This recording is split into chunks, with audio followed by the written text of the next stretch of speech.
complex, much too complex, too complex, much too complex, too complex, too complex, too complex.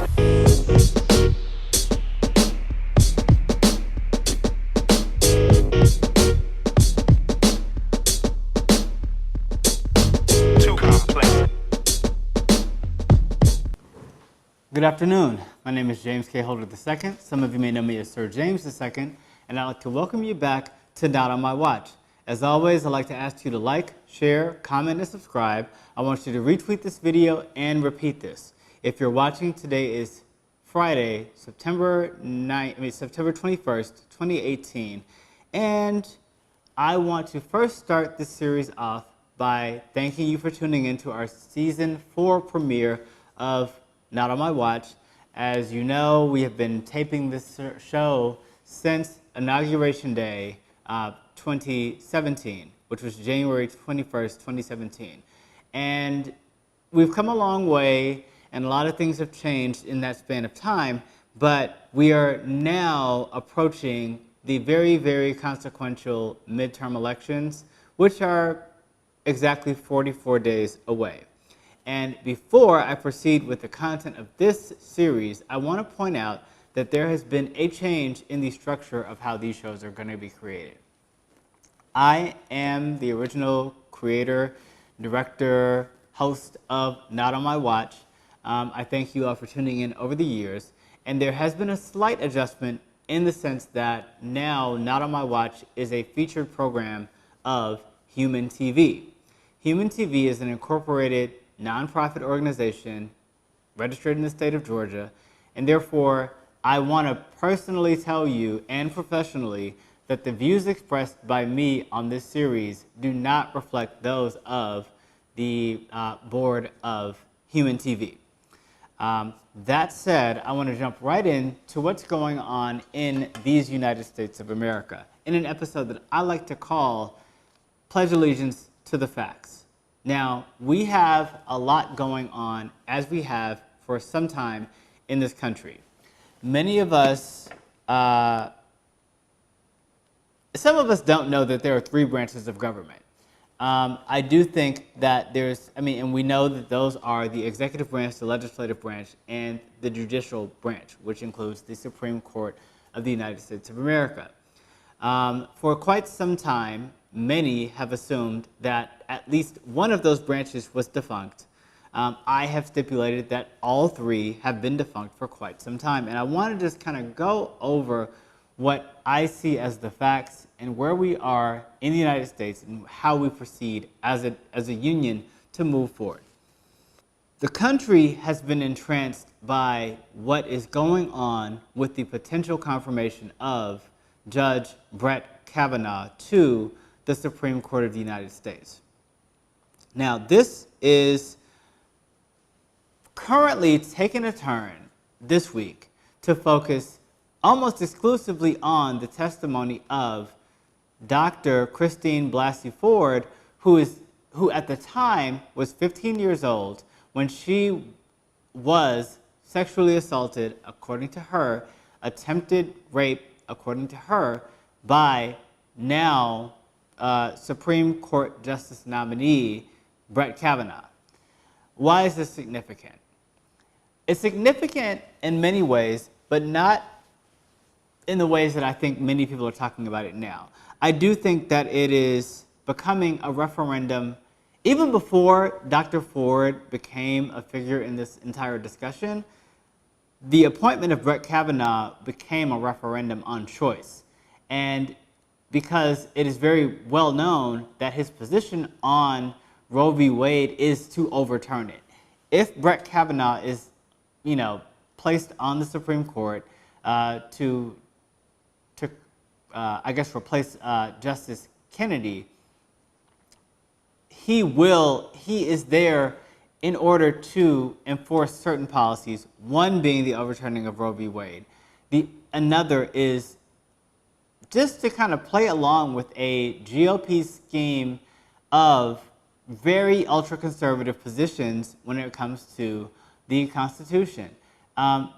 He is a Scalia-modeled justice. there is not some sort of errant reason why Brett Kavanaugh is the selection at this point, why there's such a forceful nature behind getting Brett Kavanaugh on the Supreme Court. And I want to specifically point out that one, it's not a game to me, but I do feel like the motivations to get Brett Kavanaugh on and confirmed are a little bit different than what a lot of people in the media now and in the Twitterverse are even discussing.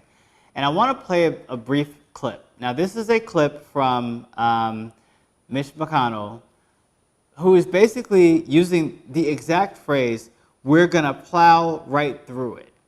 So I just want to play that clip for you. You've watched the fight, you've watched the tactics, but here's what I want to tell you. In the very near future, Judge Kavanaugh will be on the United States Supreme Court. So my friends, keep the faith. Don't get rattled by all of this. We're going to plow right through it and do our job. Okay. Absurd, right? But it's really not to be unexpected, because that's what the GOP has become. Brett Kavanaugh is an illegitimate nominee. There's a number of reasons why I say that are factual. Brett Kavanaugh has lied under oath. Brett Kavanaugh has refused to answer questions by the Senate Judiciary Committee, specifically from senators like Kamala Harris from California. And we've seen this dodging of the facts. When asked point blank where he stands on certain issues like Roe v. Wade, things that are settled law, he really can't confirm that his position would be one that observes and recognizes the rights of women to make choices over their own bodies. He, not unironically, does not understand or seem to articulate that he understands that while there are many laws on the books and intentions behind supreme law in the United States that restrict the choices of women over their own bodies, those don't seem to exist for men. That was a part of the conversation in the original confirmation hearing. The GOP has actively worked to shroud everything in secrecy and cover many aspects of Kavanaugh's record from the public and also from the Senate Judiciary Committee. I think it was in a part of this Democratic approach to basically just slow down any appointment. And I don't think that that's a surprise to anyone. I don't think that's a secret. I think that when the Democrats were faced with Anthony Kennedy's resignation, which was a shocking, not even a shocking blow, but it was really painful as an American citizen to watch, and knowing that this was going to be another appointment that Donald Trump was going to be making to the Supreme Court. Now, a lot of you seem to have forgotten that Donald Trump has already appointed one person illegitimately to the Supreme Court. I'm saying that these two nominees, including Neil Gorsuch and Brett Kavanaugh, are illegitimate because Donald Trump himself as a president is illegitimate. And there's a number of reasons why I say that. We've come to a point where, due to the diligence of members of the Senate Judiciary Committee and people who aren't members of the Senate Judiciary Committee, including Hillary Clinton, but on the committee we're talking about Cory Booker, Dianne Feinstein, and Kamala Harris, we've seen the uncovering of certain details that have been actively hidden by the GOP to preserve any chance that their nominee, Brett Kavanaugh, would have had to assume this role. I mean, I don't think it's a coincidence that the GOP is really working to make sure that this person is confirmed in such a way that it is before there is a midterm election, one that's just 44 days away. Now, there has not been a vote on Brett Kavanaugh. I think there is some proceeding that they could do a short vote and all these other things that the GOP-led Senate by Mitch McConnell have at their disposal to make sure that they install their GOP nominees for the Supreme Court, just as they actively made sure that Judge Merrick Garland, who was appointed by, who was nominated by Barack Obama, President Barack Obama, was not given a hearing to even have an opportunity to become a member of the court after the death of Justice Antonin Scalia. The GOP left that seat open for over a year, and now they are in such a rush to get Brett Kavanaugh in place that they can't even be bothered to wait until certain aspects of his records are revealed. They can't have an appropriate discussion on what everyone seems to be talking about now with Dr. Christine Blassey Ford. Now, what's going on here is very bothersome because on top of the accusations of sexual assault from another Supreme Court justice, now we've seen this before. We've seen this very specifically in 1991 with Anita Hill, who came forward with allegations against now Supreme Court Justice, Clarence Thomas, and the Senate Judiciary Committee did not do a very good job of giving her a fair hearing. It boggles the mind why 27 years later, in 2018, there has not been some protocol that's been put in place to make sure that when allegations of sexual assault come against the nominee for the Supreme Court, that they aren't vetted in a very proper way. You've got now many members of the GOP saying that the FBI can't be an impartial force or factor in resolving the issue of an independent investigation because that's not what the FBI does. You've got Donald Trump today tweeting that Christine Blassey Ford, the 15-year-old, should have contacted the FBI at the time of the assault to make a case against Brett Kavanaugh, which for obvious reasons that doesn't make sense, and I don't even want to dignify that ignorance with further discussion. But the point is, and it boils down to the fact that the GOP is not playing fair. They aren't playing by the rules which are outlined by the Constitution, that the Senate is supposed to consider any nominee by a president, a sitting president, including Barack Obama, and advise on, I think it's advising consent, on the appointment to and approve the appointment to the Supreme Court. That ended with Merrick Garland's non-nomination. When they refused to give Merrick Garland a hearing, to me, it meant that even prior to the illegitimacy or the presidency becoming illegitimate as that executive branch of government, it meant to me that the Senate which is the legislative branch, and also the Supreme Court were therefore tainted and illegitimate. We have these three branches for checks and balances. They're supposed to make sure that one doesn't overreach on another. That's the whole purpose. And when you have people like Mitch McConnell who actively go out of their way to ignore the will of the American voters, ignore the will of the American people, fight justice in any way that they can to, as he put it very bluntly, plow right through it.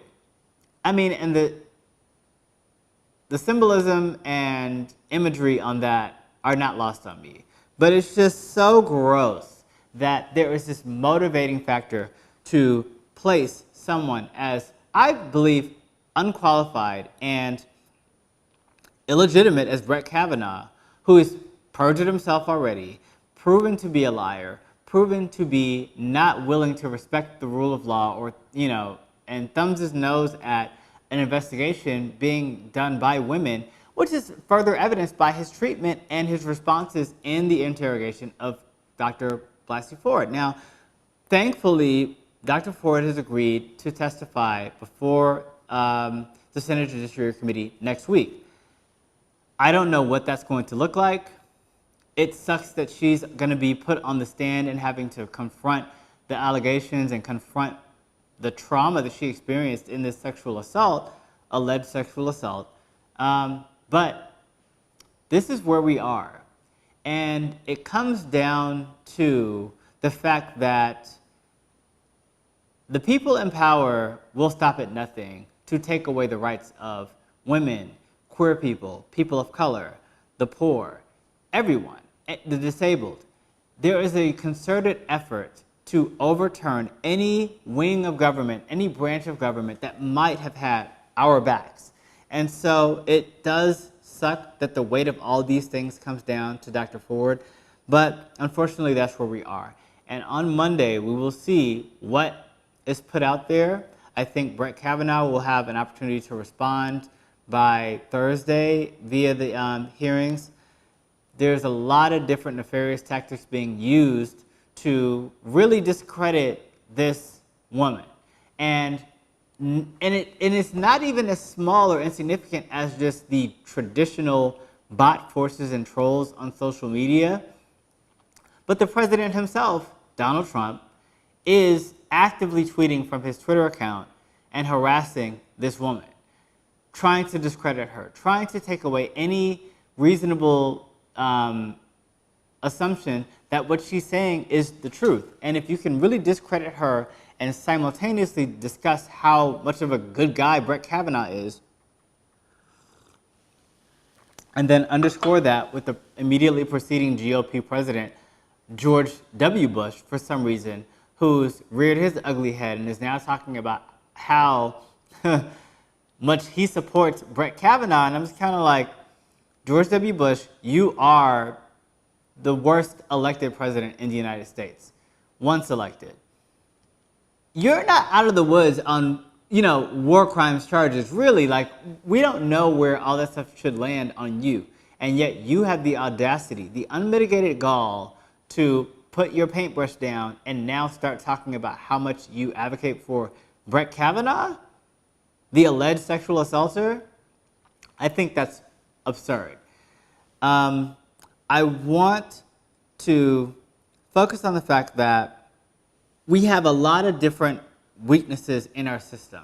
And unfortunately, you've got people like Joe Biden, who, despite his advocacy for women in the form of the Violence Against Women Act, which was a part of the Omnibus Crime Bill, have known about these gaps and windows in the Senate Judiciary proceedings and have not used their power to really embed any systems or in place to protect victims who come forward, like Anita Hill, and confront the issue when there is a nominee up for election or up for appointment who is not capable of looking out for the better interests of women, because a sexual assaulter, for all intents and purposes, cannot be trusted around women, let alone to make choices about whether women's rights are being upheld or not as citizens of the United States.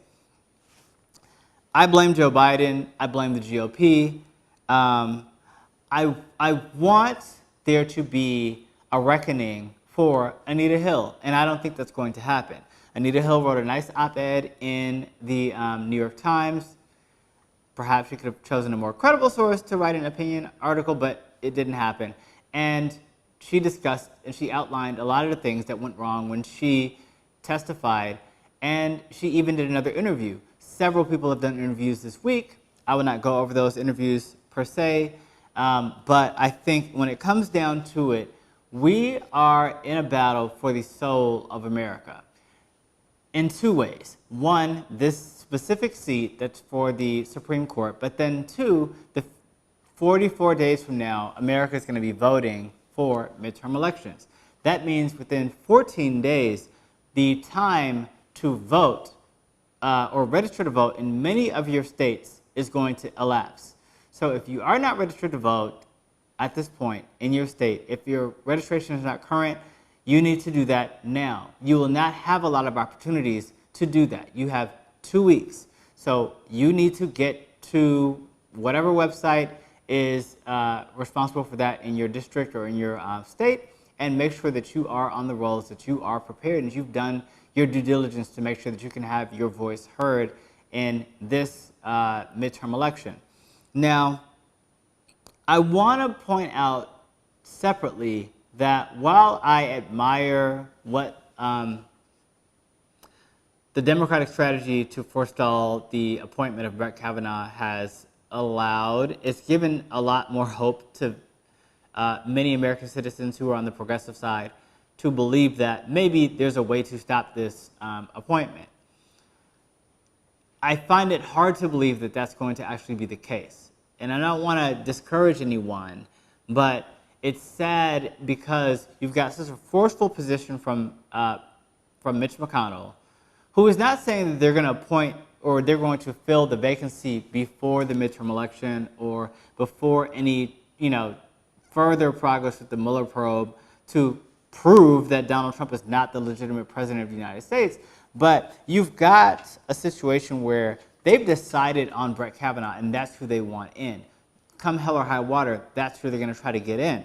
And I want to say that I don't know where Democrats think the end game is on this forestalling procedure, because it's kind of like, even if the Democrats gain control of the Senate, which I don't believe will happen, but it could happen, that almost gives more power to the GOP in the session between the election and the time that those offices actually turn over to ram in whatever nominees and judge appointments that they want. It almost creates a window for the determined Mitch McConnell to be that much more forceful, because the people in his party who may be seen as in vulnerable seats aren't really going to have that vulnerability if they get voted out, and there's still going to be a span of time that they can impact and influence and take votes on things. If you're on your way out, you can just take whatever bribes you need to take, set up whatever you need to set up, and be on your way to make sure that the American people's will is not considered. And that's the unfortunate position that we're in. We're talking about needing to delay this appointment through December, essentially. And I don't know how practical that is. And sure, there's logic behind it. There's a lot of indications as to why the moral compass would tell you that that shouldn't be what happens. But I think the GOP and the Senate the GOP-led Senate proved that they didn't have a moral compass or standing or ground or fairness or intention of fairness when they denied Judge Merrick Garland a hearing, because that was their duty, that was their job, and it is unfortunate. Like I said, and to me, that is where I stand on just the position that all three branches of our government at this point are illegitimate, and it would take one. I think Kavanaugh is an illegitimate nominee because of his own actions. Separate from that, he was nominated by an illegitimate president in Donald Trump. That is what makes Kavanaugh, if he were to become a member of the court, and also Gorsuch, to me, as long as those two people are on the court is not going to be the symbol of what it's supposed to be. It's not going to be a fair check and balance on our system. And I think there's a long way to go with the Mueller probe. There's a long way to go not a long way to go, but there's some time to go until the midterm elections. And we will see where those go, where we ultimately have our say on what we want the legislative branch of our government to look like. But in the absence of that, I just want to say Monday you can look forward to the testimony of Dr. Ford, and see where that goes. I wish her well. I wish her safety. I think it's abhorrent that she's receiving death threats and on the receiving end of death threats for her family. I think it's abhorrent that any woman, including Susan Collins, I think she's an idiot, but I think Susan Collins should not be receiving death threats, nor should the female members of Brett Kavanaugh's family. I think that's across the line. Much like I thought it was abhorrent when members of the Democratic delegation who were set to vote for Hillary Clinton as a part of their duty were being silenced and threatened with death by members of the Bernie Sanders campaign. But I think when you allow all this errant misogyny to grow and fester on either side unchecked and not take it seriously, I think you're going to see that it's going to expand in a form of male dominance, specifically white male dominance, that we've seen unfold and unfortunately target women in leadership as we continue to move forward. With that, I want to briefly discuss Human TV and progress that we're making with that. This month, Human TV was officially incorporated in the state of Georgia. It is now its own thing. It is going to be a network that offers a space for people of color, women, members of the LGBT community, and also the disabled and members of the immigrant community to tell their stories in a safe space. I want this space to be free of ads and free to watch for others, but in order to make that a possibility, there are certain expenses to, obviously within running any business, but specifically a television network, where we need support from viewers. And therefore, in lieu of making donations to the PayPal link that you've always done on a part of this show, I want to ask you to become paid voluntary donor subscribers of Human TV instead. Now, if you don't have the resources or you're not really sure whether you want to support yet or not, you can of course become a free subscriber of this network. You can visit human.tv and scroll to the bottom of the page and sign up, and that will allow you to become a free subscriber of the content that you'll see on that channel, including my series, The Counter, this series, Not on My Watch, and also The Weekend 10, once it returns next week. And you will also have access to any future content that we promote on the site from other content producers who are not just myself.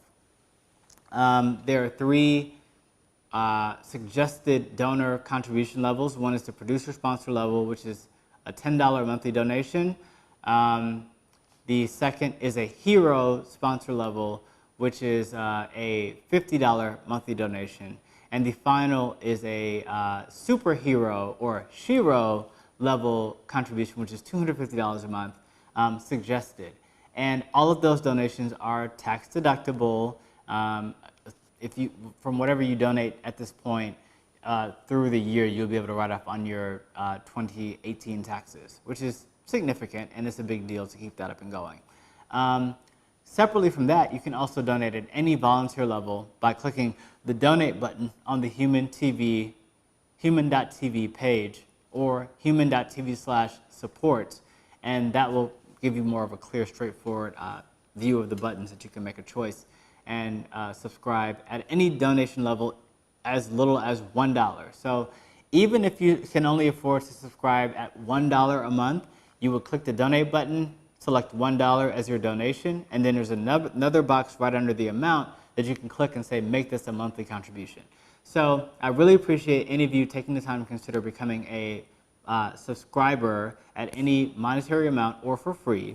And I want to thank our new monthly subscribers to Human TV today, as I would always thank friends of the show.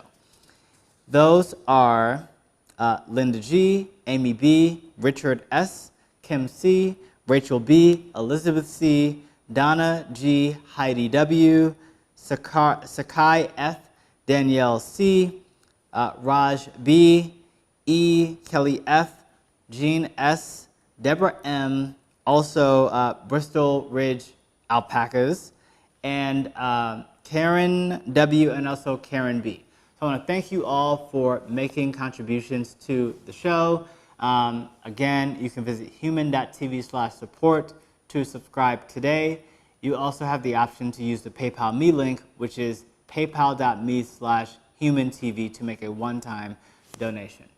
I want to thank you for tuning in to the Season 4 premiere of Not on My Watch. Please look forward to more informative programming under the umbrella theme of I Pledge Allegiance to the Facts.